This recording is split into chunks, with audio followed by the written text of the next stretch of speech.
What is going on, guys? It is JackUltraMotive here. This time, it is not good news, but I feel like I should just be clear and kind of address it anyway. Everyone has been asking, where is the R32 as far as, like, I've been going to shows and events, and I don't take that car, even though you would think I should or whatnot. And that is because it is down. It is definitely down as RB26s go and JDM cars, and having an old car like that.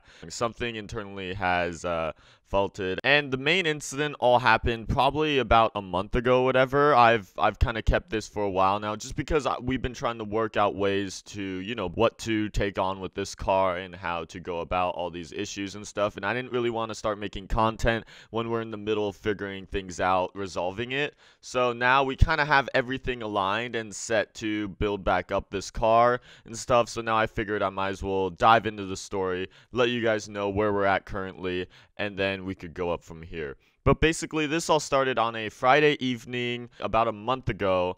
And actually, I believe I started vlogging literally that afternoon. I only have clips of the beginning of the day and not the actual incident, but I could roll the footage right here. We got the skyline out here, and oh my gosh, it is looking amazing right now. Now, the latest addition is, you guys saw that in my last video, we pretty much installed the Fujimura carbon flap right there. But also what came in is, I didn't feel like doing a whole video on this because it was just a light little stick-on as well. But we got a fully carbon N1 trunk lip. And that is pretty much all that's really going to go on the whole back setup. It's kind of opinionated. This is my dream setup, to have the Fujimura lip on top of the N1 lip. I think it looks aggressive and meaty and awesome, but to some people it might look like it's just kind of throwing too much on here. But anyways, it'll be soon time to start adding stuff more towards the front section of the car, and we're just going to be putting a bunch of nice accents and really just modding the exterior out, as well as waiting for my ultimate exhaust setup to come in. But yeah, we're getting stuff done to the skyline. With that, we have a meet to go to tonight, and I'm gonna take the GT-R to this one. So this should be a blast. Hopefully you guys can come along, enjoy it with me, and let's zoom on there. And as you can see, I'm just getting prepped for the night show, and I was going to take that car, and foreshadowing, that did not end up happening. Basically, we were headed to the show, and I got on the freeway, and it was all pretty much smooth driving as far as it goes for a car like that. And when I was on the freeway, just cruising along, I started to hear a little ticking noise coming around from down the center console area. I initially thought this was like something involving the transmission or something, because it sounded like it was from that lower area down there. And the thing is that when you own these old Japanese cars and you get on the freeway and you start going 70 miles an hour, almost every time you start hearing noises that you normally don't really recognize, or just that don't sound completely normal, but at the same time, it could be anything. It's an old car. There's a lot of stuff that's rattling around. There's been other times where I'll hear other little sounds and stuff, and you don't exactly know what it is, but I think that is literally what it's like driving an old car when you go at speeds like that. And a car like that, it's like when I first heard that ticking sound, I'm like, okay, this is kind of strange, but I was just, in my mind, I was just like, okay, let me roll with this, or I guess, I was on the middle of the freeway. There wasn't much I could do at that point. So, and that was only like probably 5 minutes that passed by throughout my train of thought like that. And then another 5 minutes pass by, and it starts to get a little bit worse. And this is where I'm actually kind of concerned. This is where I can't focus on continuing my drive, because I'm like, this really does sound kind of out of whack compared to all the other sounds I've heard in the past or whatever. So I'm headed over to the nearby city, and I get off the exit, and then I'm now put on the road. And while I'm getting off the exit, the sound is getting even worse. And then this is where stuff on the dash start flashing at me and other things start going wrong. So it all kind of tumbles and combusts down. And I'm on this road now. I'm off the freeway, thankfully, but I'm on this road, and there's literally construction sites all on my right side, and then there's a straight up median on the left side, so you can't, get on the other side. So I was kind of trapped on this road where there's no area that I could pull over, and I'm still going for like about 1 mile more. By the time I'm on this road, I'm like, okay, at this point, I do need to pull this car over. I feel like this sound is getting way too bad. Stuff is showing up on the dash. Like, I do not want to screw this car up any more than whatever is going wrong. So I do know the road, and I do know that there's a Chevron station about a couple ways down, and my plan was to pretty much pull into there because that's a safe area that I could just keep the car and troubleshoot whatever's going on. Sadly, there's a light. There's a full intersection and a set of lights right in front of that gas station before I get to it. And when the car was limping its way there, and then there was a red light, obviously you have to stop at a red light. There's traffic in front of me. There's nothing I could do. And when I was stopped at that red light, the car died out on me. It completely died. I didn't even know it died out. It just faintly died out so quickly that I was just sitting there. All of a sudden I realized the car's not even on anymore. So I'm like panicking and I'm freaking out. And at this point, I'm in such desperation. And luckily I'm able to start it up one more time and it starts up on me and I'm able to get it going. And just realizing that I could get that car going, I did not want to push it down one more block to get to that gas station anymore. I literally just pulled into the nearest spot I could possibly somehow get that car into, and that was literally right behind like a median. And this spot was still dangerous. It was out of traffic's way, but kind of not really. Like, I wasn't blocking traffic, but at the same time, on my right side, traffic was able to just squeeze past me at almost kind of a dangerous element. Like, if I was there all night, I probably could have been hit or something. It was a really bad spot, and there was just nothing I could do at this point. But I was like, I didn't want to get that car any further and risk anything because it was so bad. The sound was horrible. I started to smell things. I was just so worried about what more could happen to this car, and I didn't want to do anything like that. So I was stuck at that spot for a while, and obviously at this point, I am calling around seeing if I can get a tow truck or something to somehow save us. But there's nothing that's going to happen anytime soon as far as that goes. And all I know is I'm just stuck in a dangerous spot.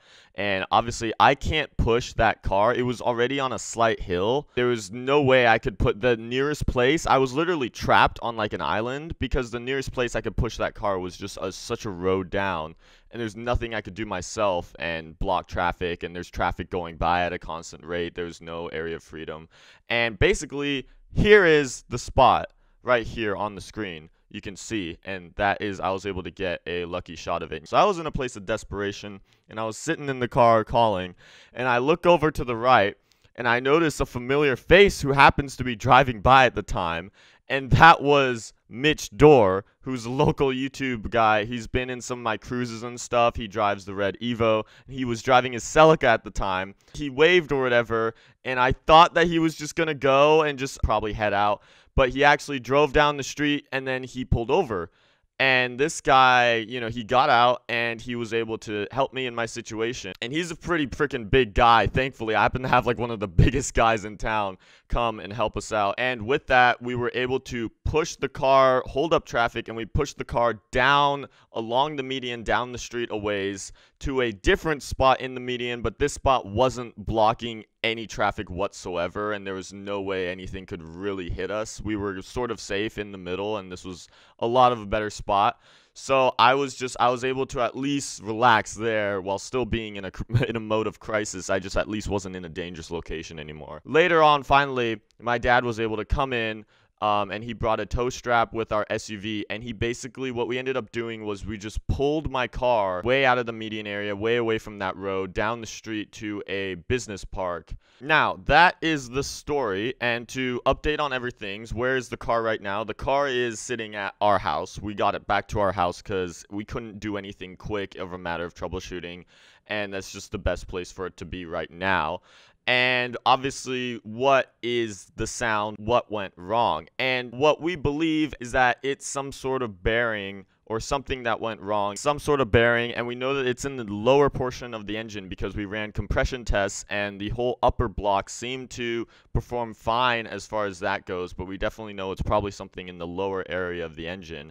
And so with that said, it's not necessarily I blew the entire motor or anything like that, but it's the fact that it's something that went wrong way deep down inside the engine, and the only way to go about fixing that is you have to, no matter what, at least remove the entire engine, and you can either swap it or you can just rebuild. You could take it to a machine shop and they could completely dive in and then try and rebuild and piece together. Now, the cheapest way to go about something like this is to buy an eBay RB26 from probably an R32 or something and just swap that. And obviously that's the cheapest thing you can do, and yeah, you could save money, but that in my opinion is not the smartest thing, and that is not what I would want to do. That's just because you can't sleep at night. Again, you're once again buying another engine that, yeah, it might be good temporarily, swapped or whatever, but you still don't know. It could have another same problem like the one that we have. So it's not the perfect solution in my opinion, and usually you don't want to cheap out on things when it's like a huge massive motor like that.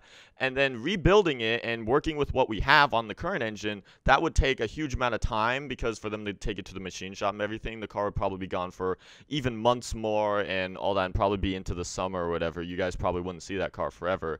Now, thankfully, I have a connection and local guy, shout out to Mark Wang. If you remember, he was the guy that let me drive his black R34, and you can see, I believe I have footage of it right here. That's so sick.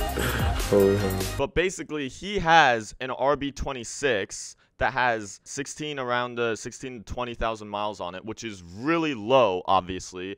And that's almost basically, it's pretty brand new as far as engines go.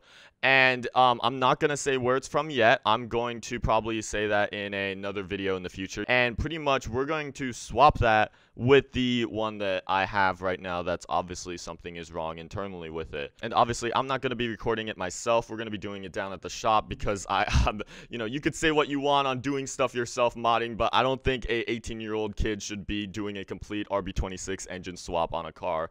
So with that, but either way, it's going to be getting done, and the car shall be in good, complete shape. The good thing about all of this is that obviously it's not that I got into an accident or whatever. It's just something internally happened to the car.